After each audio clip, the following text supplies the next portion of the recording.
Buenos días. Vamos a dar comienzo de forma rápida porque no tenemos mucho tiempo.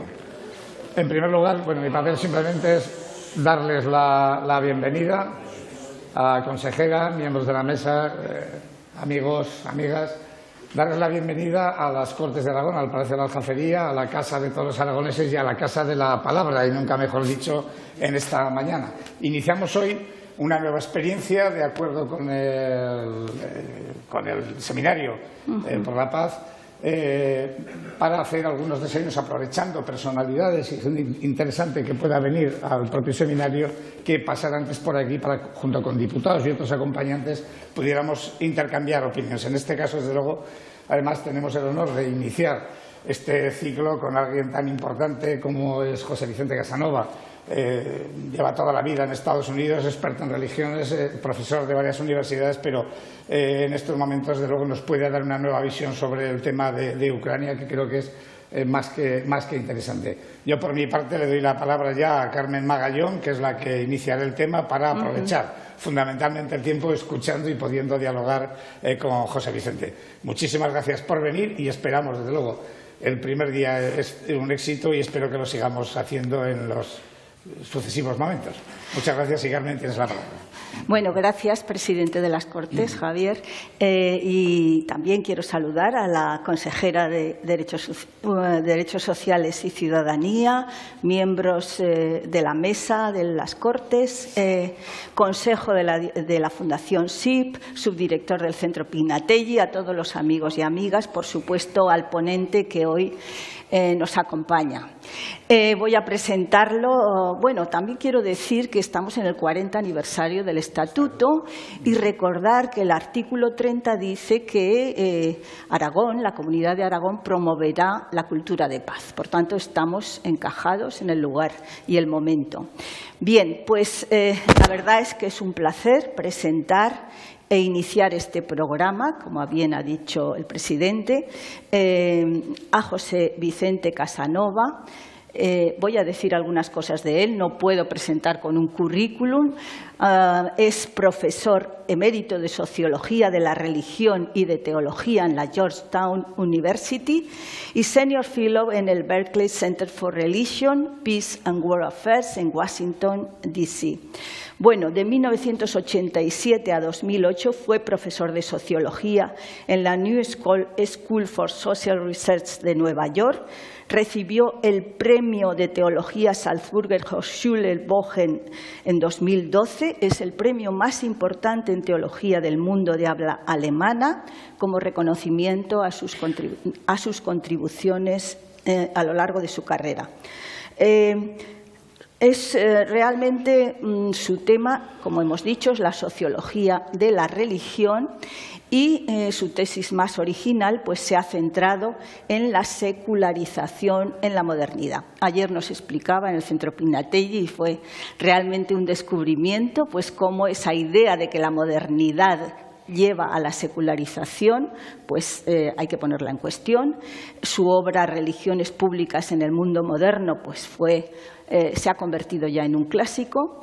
Y finalmente, para no apurar, decir que estoy encantada porque es del Bajo Aragón y es tener un aragonés de este calibre, pues realmente pues produce cierto orgullo. Aunque no seamos los aragoneses muy chauvinistas, pues sí, lo produce. Le hemos invitado también para hablar de la guerra en Ucrania, porque él está casado con una ucraniana, pero no solo por eso, sino que conoce el país, habla ucraniano y, por supuesto, pues es la persona adecuada para que nos dé algunos elementos sobre esta situación. Entonces, bueno. Bien. Muchas gracias, Carmen. Muchas gracias, señor presidente. Buenos días a todos. Me es un placer muy especial para mí estar aquí. Por primera vez visité como turista una vez la parte histórica.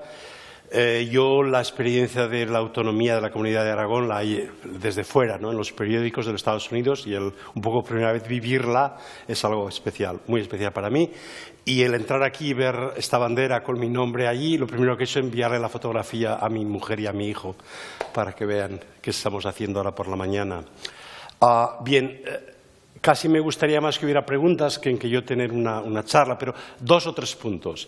Comprender que es una guerra doble. Es, por una parte, una guerra contra Ucrania, y es muy importante que no digamos que es una guerra entre Rusia y la OTAN. Es una guerra contra Ucrania y contra el mismo derecho de Ucrania a ser lo que quiera ser. Es decir, yo llevo 30 años yendo a Ucrania y mi primera experiencia era llevar el seminario de democracia. Yo trabajé con todos los grupos de disidentes en Europa del Este, con Adam Michnik y Jurón en Polonia, con Havel y otros en Checoslovaquia, en Hungría. Y yo fui a Ucrania para llevar un seminario, para incorporar a Ucrania en este seminario de democracia que llevábamos desde la New School for Social Research en Nueva York. Nosotros éramos los coordinadores. Y la primera experiencia fue encontrarme con ucranianos que no hablaban el ucraniano, que hablaban solo el ruso. Y por primera vez ellos se encontraron con alguien que les forzó a intentar hablar ucraniano porque yo no entendía el ruso. Pero eso para mí fue la clave de que el hablar ruso no quiere decir que tú eres ruso. Estos eran ucranianos comprometidos con crear un nuevo Estado, una nación democrática, una sociedad civil. Y eso me dio la importancia de un sistema multilingüístico, pluralingüístico, que no se podía definir como grupos étnicos. La gente habla el ruso, el ucraniano, pero no tiene que ver nada con la identificación étnica. Lo mismo con la religión.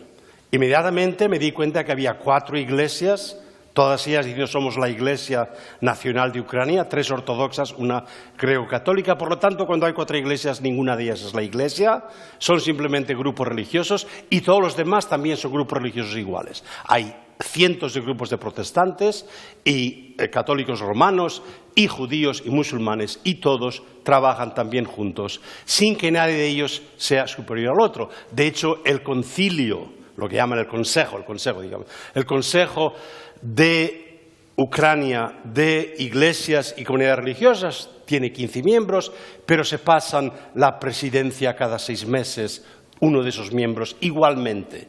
No hay ninguna iglesia, ninguna comunidad religiosa que sea ni superior ni inferior a las otras. Y están organizadas como sociedad civil. El Estado no las organiza ni las coordina, sino que ellos mismos se organizan como asociación. Esa fue la experiencia mía cuando yo llegué a Ucrania.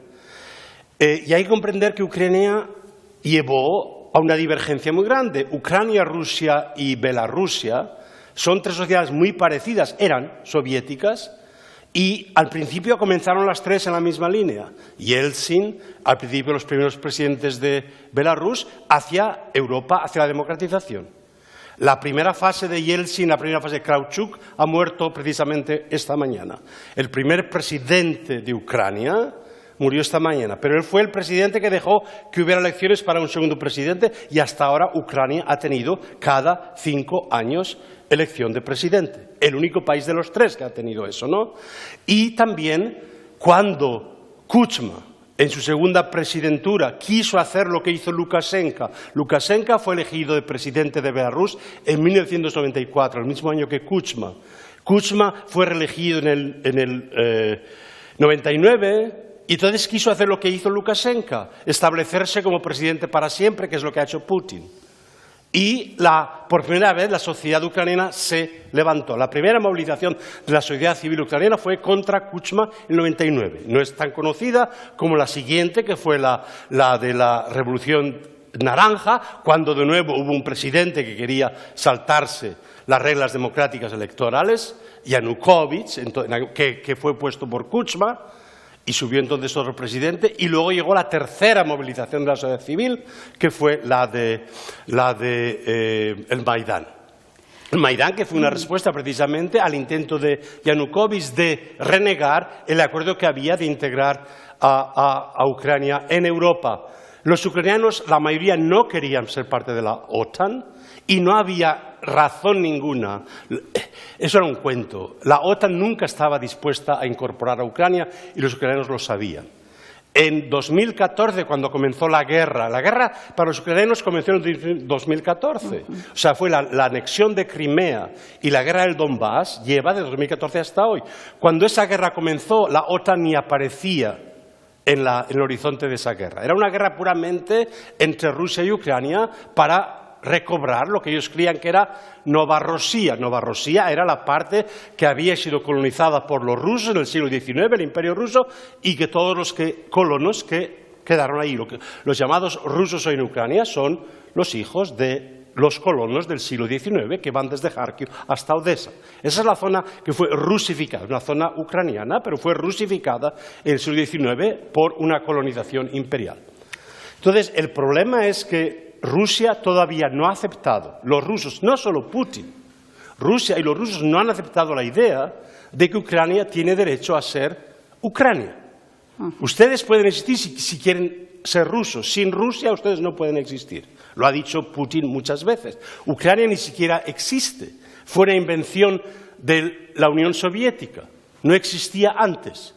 El lenguaje ucraniano no existe. Eso fue lo que dijo el Imperio ruso en el siglo XIX. Está prohibido hablarlo porque no existe ese idioma. Por eso tenemos que prohibirlo hablar, porque no existe. Y es lo mismo lo que ahora. El que habla ucraniano quiere decir que es antirruso. Y esa es la realidad que viven los ucranianos. La mayoría de los rusos ucranianos que están hoy luchando contra Rusia eran prorrusos culturalmente. Es solo cuando han sido bombardeados y llegan ahí. Entonces, pero ustedes vienen a liberarnos a nosotros. Ustedes vienen a matarnos, no a liberarnos. Esa es una fase. Y hay que tenerlo muy en cuenta, porque si hablamos de este conflicto como un conflicto entre Rusia y la OTAN, un conflicto de superpowers, les denegamos a los ucranianos el derecho a ser sujetos históricos. Y se convierten solo en algún títere de las dos superpotencias, la OTAN y... Bien, eso es una. Lo otro es la guerra, que es la guerra metafísica, como dice el patriarca de Moscú. Es la guerra metafísica entre la Santa Rusia, que es la que guarda la tradición verdaderamente cristiana, las tradiciones de la familia cristiana, contra la decadencia del mundo europeo, del mundo occidental, del feminismo, del liberalismo, de los derechos homosexuales. Y eso es lo que ha dicho Entonces, esta es la segunda parte de la guerra. Esa es la guerra para ellos entre Rusia y Europa. No solo, claro, ahora se habla de otra, pero es una guerra entre Rusia y la misma idea de Europa.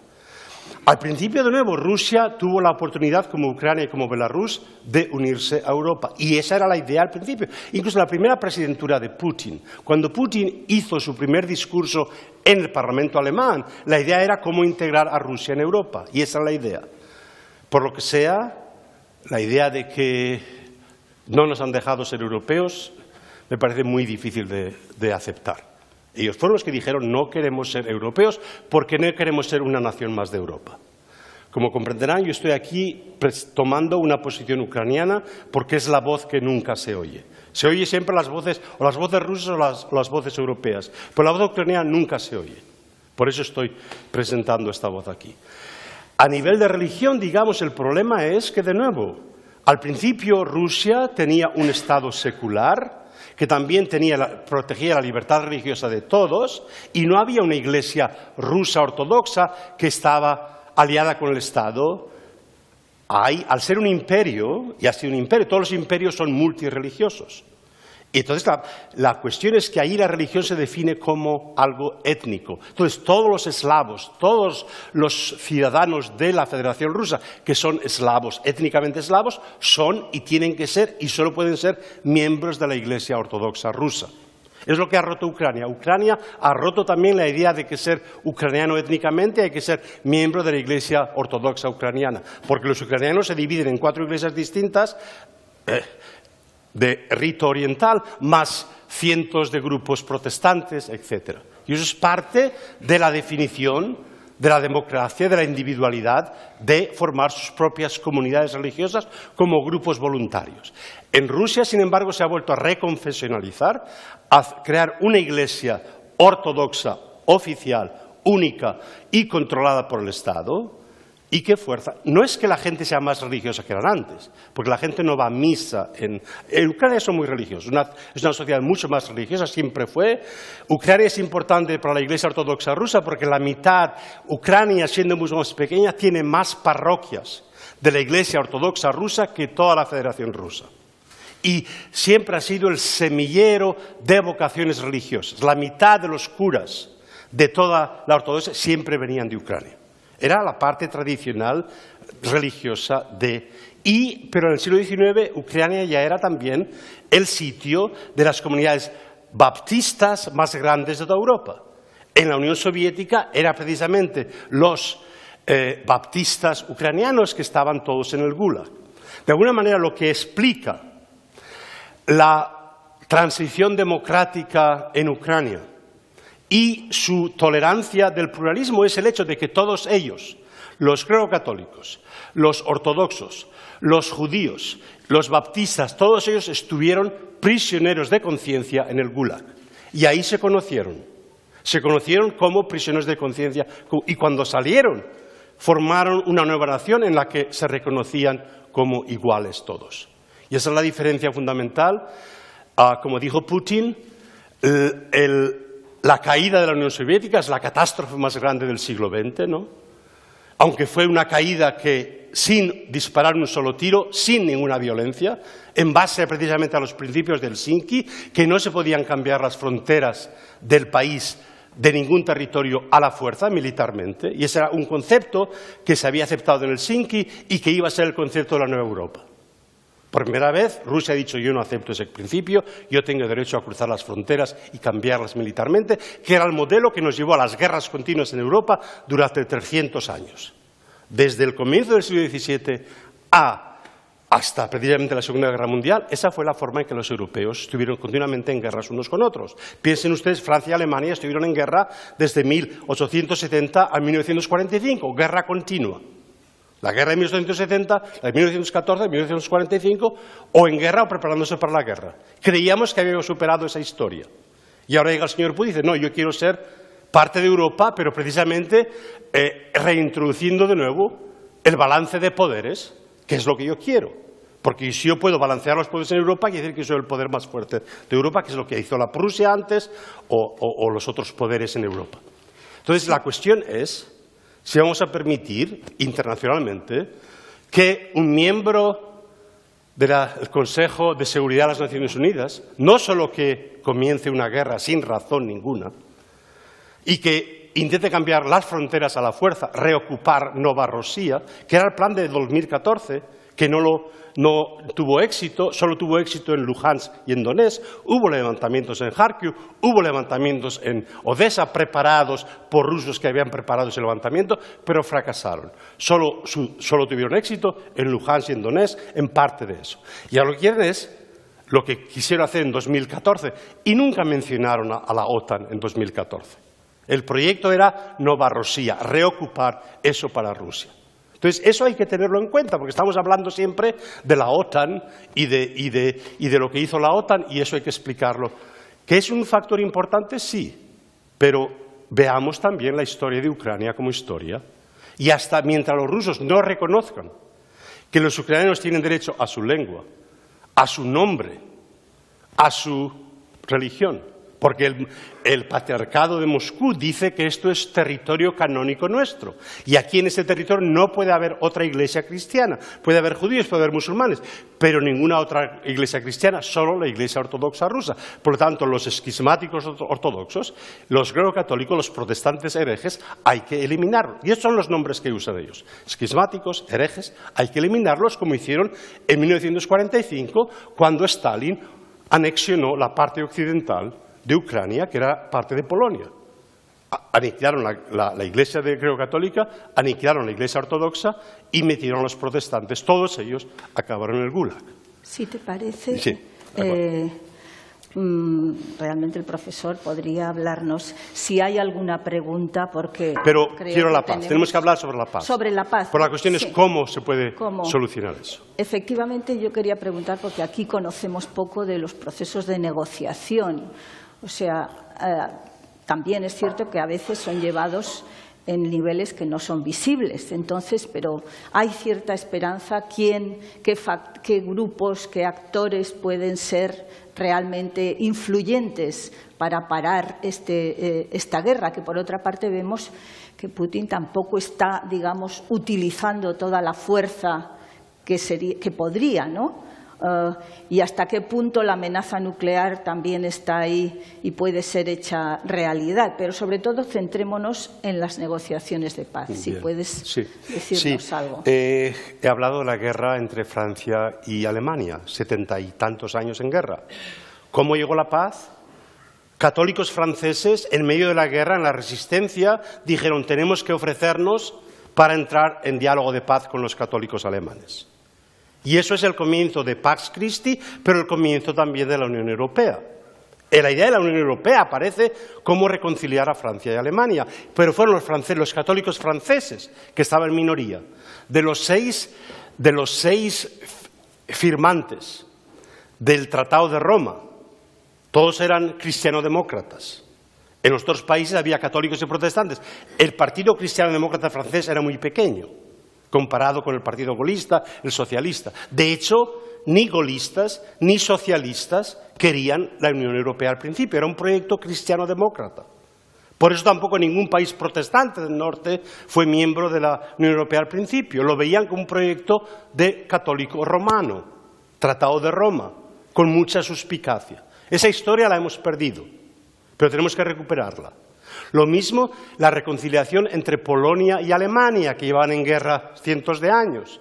Fueron los obispos polacos, o sea, fueron las víctimas en ambos casos, los que comenzaron el proceso de reconciliación, escribiendo una carta a los obispos alemanes pidiéndoles perdón por lo que llamamos. No fueron los obispos alemanes los que escribieron una carta a los polacos pidiendo perdón, fueron los obispos católicos. Entonces sí, por desgracia, en Rusia no hay nadie que intente, los que antes están exilados ahora son los que de alguna manera querrían ser parte de eso, pero no hay fuerzas dentro de Rusia para hacer eso. En Ucrania, desgraciadamente, el momento de la guerra es muy difícil, pero yo tengo como expliqué, quizá la Iglesia greco-católica, que es católica pero ortodoxa, de rito y de costumbres, que se ve como un puente precisamente entre Roma y Constantinopla, porque dice cuando la Iglesia nuestra partió en el siglo XVI, todavía no estaba el cisma entre Constantinopla y Roma. Por lo tanto, nosotros estamos en comunión con ambos, con Roma y Constantinopla. El problema es que ahora hay una guerra, un cisma entre Moscú y Constantinopla. Entonces, es el conflicto intraortodoxo que hace todo tipo de negociación muy difícil, porque el Papa, en cuanto hace negociación con Kirill y no la hace con Bartholomew, hay un problema. Y Rusia no permite que nadie entre en negociaciones sobre esto, otros ortodoxos, por ejemplo. Entonces hay un lío enorme a nivel, digamos, de élites desde arriba.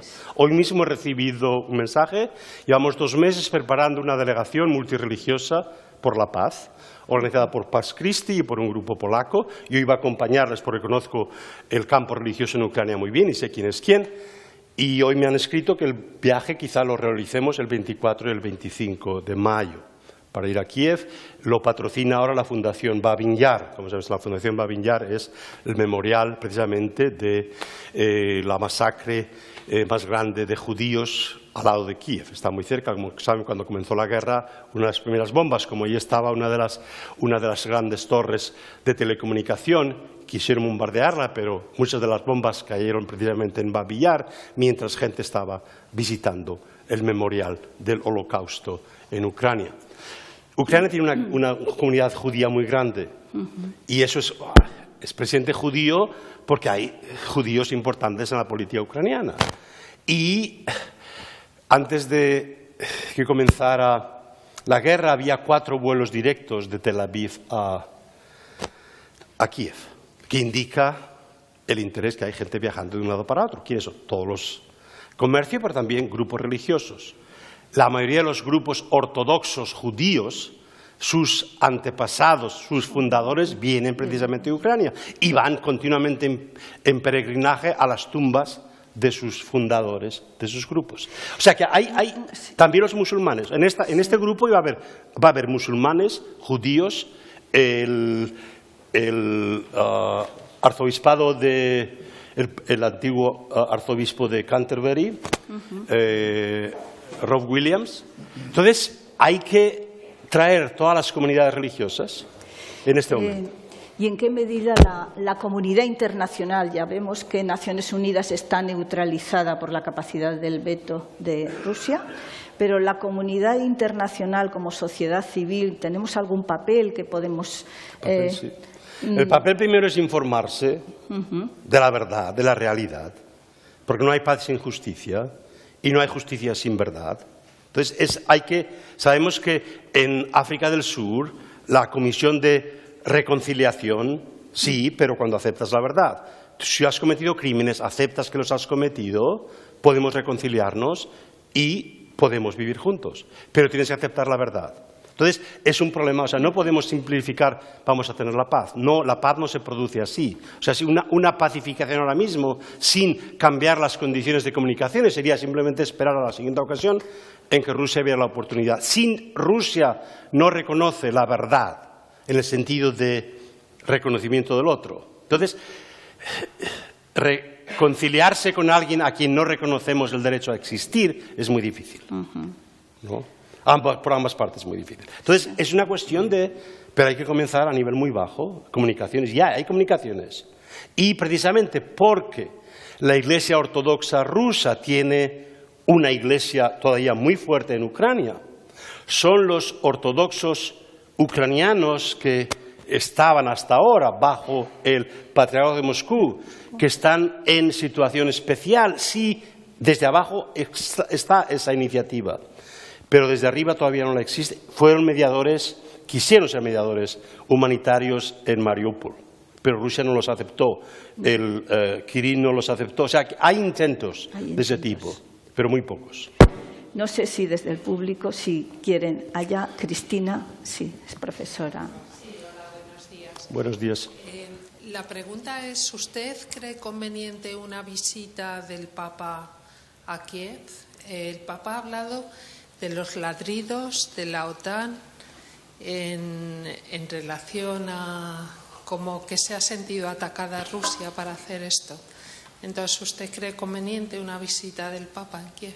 No solo conveniente, sino necesaria. Yo no veo por qué. O sea, la idea de que solo voy a Kiev si puedo hacer algo por la paz, pero si no, no voy, me parece que es... Y solo voy a hablar con Kirill, solo iré a Kiev una vez yo pueda hacer algo por la paz. No, hay que ir a Kiev para acompañar a los que están allí y reconocer que la paz que haya tendrá que ser con ellos, no entre los que ladran por un lado y los que ladran por el otro. Y es el problema que el Vaticano no reconoce a la Iglesia Ortodoxa ucraniana porque quiere tener todavía diálogo ecuménico con Moscú. Tiene relaciones muy fuertes y muy íntimas.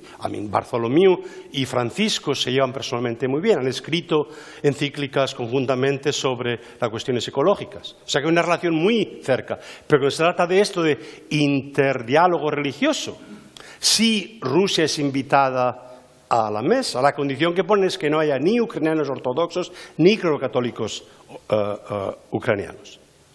Y el Vaticano tiene que romper con eso, con la idea de que solo puede tener diálogo con Rusia, o que el precio que pagar para continuar el diálogo con Rusia es no reconocer ni poder hablar con los ortodoxos ucranianos. Los grecocatólicos, claro que hablan, porque que están en comunión con el Papa, y es la Iglesia que ha sufrido más a lo largo de la historia por ser fiel al Papa, aunque les dicen que no son verdaderamente católicos porque son demasiado ortodoxos. Sí, Fami, Jordano. Muchísimas gracias. Gracias. Tengo buena voz. Sin micrófono. Solía cantar jotas. No, sí, es Jordano. Yo soy ortodoxo griego de bautismo, ¿verdad? Pero vivo aquí hace muchos años. Me alegro. Casado con una católica, pero nosotros la religión no Como es yo casado. También me he casado en la iglesia no es greco-católica. nuestro problema. Usted ha hecho el enfoque totalmente cristiano, muy bonito y tal, y humanitario, con lo cual estoy totalmente de acuerdo. Pero le quiero hacer un par de observaciones. Sí. En el Maidán y antes del Maidán, no podrá negar usted la presencia de los estadounidenses a más altos niveles. ¿De los americanos? O sea, el embajador americano en el Maidán con gente que probablemente tenía ya una historia antigua de bastante dudosa, por lo menos. Segundo, de que esta gente en Ucrania, que tanto cuando la invasión alemana hubo gente que apoyó a los alemanes, ucranianos, Esa es otra. Segundo, ¿cómo se explica tanta presencia americana a altos niveles en el Maidán? Pero directamente en el Maidán, o sea, en pleno follón, ¿no? Segunda parte. La OTAN y Estados Unidos, ¿qué prisa tenían para meter en la OTAN a todos los países alrededor para hacer una especie de encierro a Rusia y poner misiles en su puerta, pero directamente? Entonces, ¿contra quién están dirigidos estos misiles? La OTAN, quiero decir, ¿quién era el enemigo? Antes era la Unión Soviética. La Unión Soviética se fue. Entonces, ¿quién es el enemigo para tener tanta OTAN y tantos misiles? Bien. Gracias. Yo, la primera pregunta es la más importante para mí. Yo soy sociólogo. Los sociólogos estudiamos movimientos sociales. Y la idea de que las revoluciones de color, que es la idea de Putin, son productos de la CIA es absurdo sociológicamente. Cualquier sociólogo sabe que los movimientos sociales es muy difícil de organizar y que agentes no movilizan la sociedad civil, millones de gente que están ahí todos los días, 3 meses, en solidaridad unos con otros y esperando. No hay agente ninguno de la CIA, por muy potentes que sean, que es capaz de organizar tal movilización social. Es una fantasía. Cualquier sociólogo dirá que es una fantasía de pensar que es la CIA la que lleva movimientos históricos sociales. Eso es la primera pregunta. La segunda, eso ya es cuestión de cuándo comenzamos, dónde. Quiere decirle usted a Polonia, usted no tenía derecho a hacerse miembro de la OTAN porque Rusia iba a garantizarles la seguridad mejor que la OTAN. ¿Usted va a decirle eso a los rusos y a los bálticos? A los polacos y a los bálticos, que no tenían necesidad de hacerse miembros de la OTAN, porque Rusia no era un peligro para ellos. Pregúnteselo a ellos. Pregúntele a los finlandeses y a los suecos por qué de repente quieren hacerse miembros de la OTAN. O sea, ahora es cuando por primera vez Rusia va a tener precisamente una frontera con la OTAN. Porque precisamente ha roto con las normas fundamentales de convivencia internacional, de cambiar las fronteras a la fuerza. Si aceptamos eso, volvemos al siglo XIX, por favor. De eso se trata. Si vamos a tener una Europa basada en la ley internacional que respetan todos los países, o si los poderosos que llevan 30 años armándose van a poder cambiar la situación de seguridad porque tienen miedo a los países bálticos. Por favor. Julia. Sí, ahora te llega. Cuando acabó vamos a ver, en la Sociedad de Naciones, cuando se forma en 1914, fracasa precisamente con la Segunda Guerra Mundial, desaparece y aparecen unas Naciones Unidas en las cuales todos teníamos mucha confianza en que sería capaz de arbitrar una paz internacional a través de unas leyes internacionales. Da la impresión de que Naciones Unidas en esta guerra ha fracasado totalmente. Se les oye muy poco y además la impresión es que su papel es prácticamente nulo. No sé, este papel de Naciones Unidas en la actualidad es un poco triste. Quería preguntar por ello. Sí, es triste y tenemos que pensar en alternativa.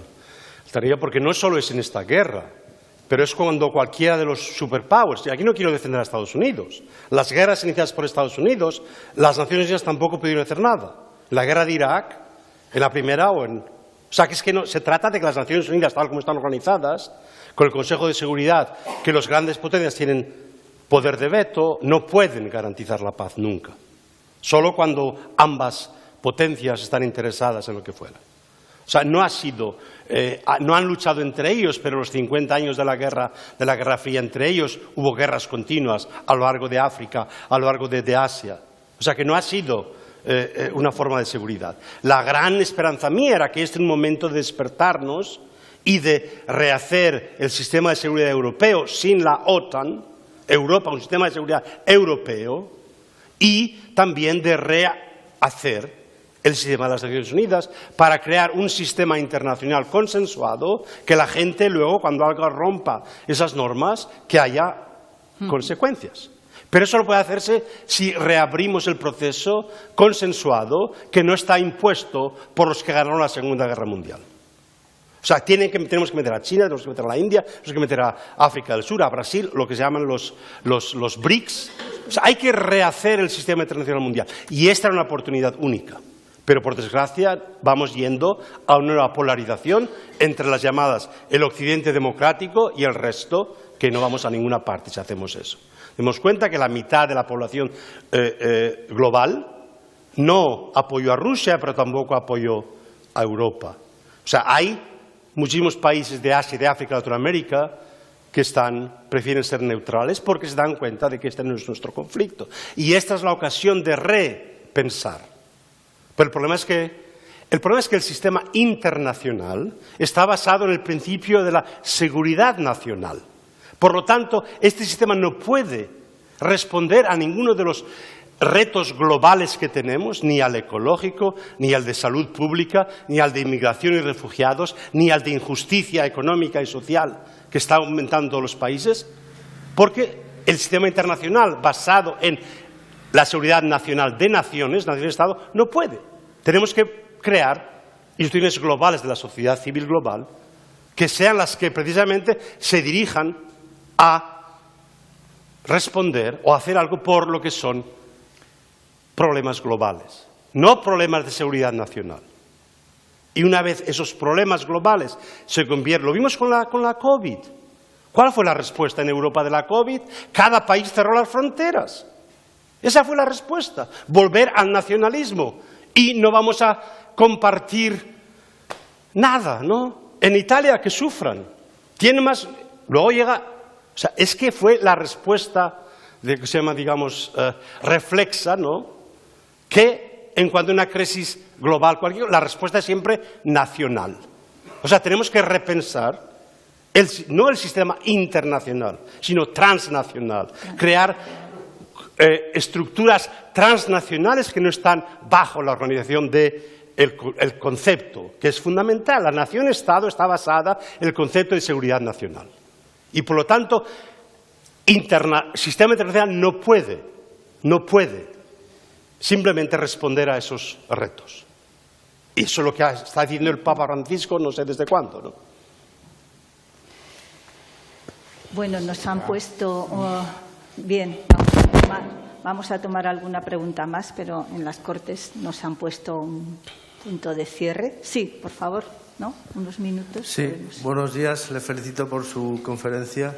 La pregunta es breve, aunque sé que es difícil. Como sociólogo, ¿cuál piensa que es el objetivo final de Putin? Y si ese objetivo, suponiendo que sea que Ucrania no pertenezca a la OTAN, anexionarse parte del Donbass o crear ahí una zona, en fin, con una independencia especial, etcétera, ¿hasta qué punto Ucrania puede admitir o no ese objetivo? Muchas gracias. Eso quién sabe. Cuando decir cómo se metió en la mente de Putin. Lo que está claro es que Putin quiere ser el zar de Rusia de por vida, tan grande como Pedro el Grande y como Catalina del Grande y como Stalin. Es el modelo de Putin. Reconstruir el imperio, cuanto más grande mejor y más seguro mejor. Eso es de Putin en sí. Tiene muy poco interés en digamos, la ciudadanía rusa y los intereses o sea, nos damos cuenta, ¿no? El problema es todos los estados petroleros. Al ser petroleros y depender del petróleo, no necesitan que la gente pague impuestos. Si la gente no paga impuestos, tampoco tienen derecho a controlar al gobierno que les hace pagar impuestos. Lo sabemos eso desde la independencia de los Estados Unidos. Entonces, el único país petrolero del mundo que es una democracia es Noruega. Si usted tiene un país que vive de los recursos que el país explota, o sea, que el gobierno explota, y que es de él, todo eso es de Putin. Cuando la gente dice, ¿cuántos billones tiene Putin? Todo lo de la Unión Soviética es suyo. Perdón, de la Federación Rusa es suyo. Esa es la idea. No necesita tener dinero en un banco. Todo es suyo. Entonces, eso es lo que hay que cambiar. Hablando de Putin, eso ya es distinto de la cuestión de los rusos después de Putin. Todavía va a tener un problema para reconocer a Ucrania. Pero si la pregunta es sobre Putin, esa es la pregunta. Putin es un señor que quiere ser el zar de Rusia que reconstruye el imperio hasta su muerte, ¿no? Eso es lo que es Putin. Bueno, si parece, el presidente nos dice unas palabras y lo dejamos. Si alguien tiene más preguntas, pues ya a la salida puede hablar con el profesor. Nada más, luego tomamos un café. O sea, agradecer, la verdad es que ha sido muy interesante la conferencia y las preguntas. Es una nueva visión, ¿no? Falta quizá el jugar, ver qué papel está jugando Europa y cómo puede jugar en el futuro. Somos la única zona donde sí que se cumple que, además de libertad y democracia y de desarrollo económico, tenemos protección social, porque en el resto de países o no hay democracia, como Rusia, China o tal, o no hay protección social, incluso la India, Estados Unidos, etcétera, ¿no? Y Europa, en ese sentido, que sí que tiene las tres cuestiones, tiene un papel que jugar que de momento es de debilidad absoluta, ¿no? Ese sería motivo de otro debate y que es algo que habrá que plantearse en el futuro, que si Europa quiere pintar defendiendo su propio modelo de las tres cuestiones, desarrollo económico, libertad y protección social, desde luego, tendrá que también de dar un paso de independencia y de tener una posibilidad de garantizar la propia seguridad de estas cuestiones, ¿no? El papel en lo militar, etcétera, ¿no? Esa quizá es un tema, pero desde luego me parece interesantísimo porque hay una nueva visión de lo que ha sido el conflicto ucraniano, que yo creo que nos ha a todos. A mí, desde luego, lo he seguido con mucha atención y me ha parecido interesante, y una nueva visión de lo que es el conflicto de Ucrania. Agradecer, y yo creo que la experiencia ha sido muy interesante para volverla a repetir con otras personas que puedan venir al seminario de Universidad de Parada. Muchísimas gracias. Pues vamos a darle. Gracias.